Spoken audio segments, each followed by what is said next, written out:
Part 2. The Irreplaceable. When you leave a building you've spent 6 years in, you expect to feel the loss immediately, like someone has carved out a part of your identity and tossed it on the pavement. But for me, the first days after being fired felt strangely peaceful. No urgent notifications vibrating through my phone. No 2 a.m. Slack messages begging me to look at something quickly. No waking up to 3 dozen Jira tickets tagged with my name. Just silence. I didn't realize then that this silence was the sound of the company beginning to fall apart. Helisphere Systems, the place that walked me out like a criminal, kept operating as if I had never existed.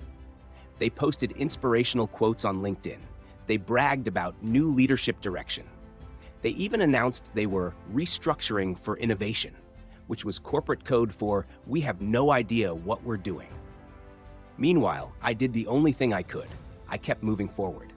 On day 3, I got the first message. It was from Samir, one of the senior engineers.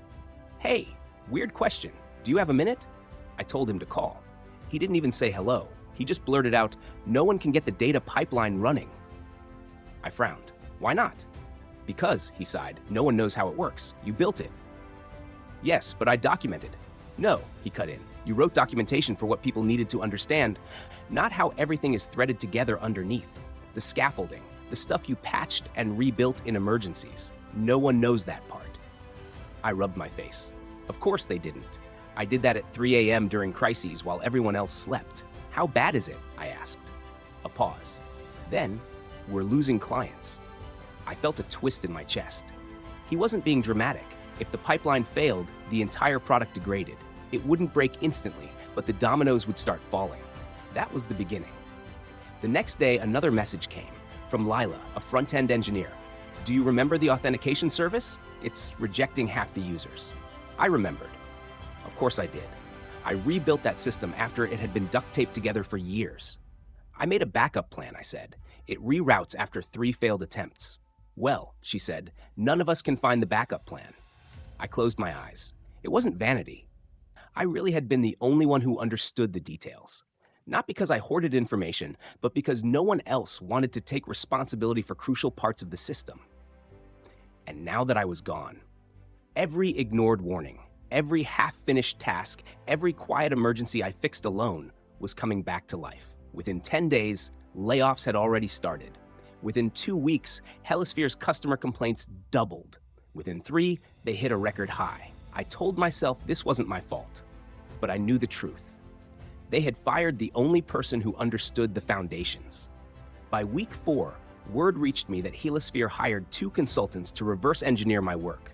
2 consultants who kept asking questions like, "Why was this built this way? Who approved this? Where is the original architecture?" And every time someone would say, "He built it, he changed it, he fixed it. We just assumed he'd always be here." One night, Mira called me. "Everything's on fire," she whispered. "People are panicking. They promoted Victor to chief of engineering, and he doesn't know how half the systems talk to each other."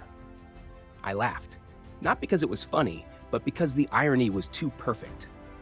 Victor, the man who fired me to prove a point, was now in charge of a system he didn't understand. "Are they still pretending everything is fine?" I asked. "You have no idea," she said.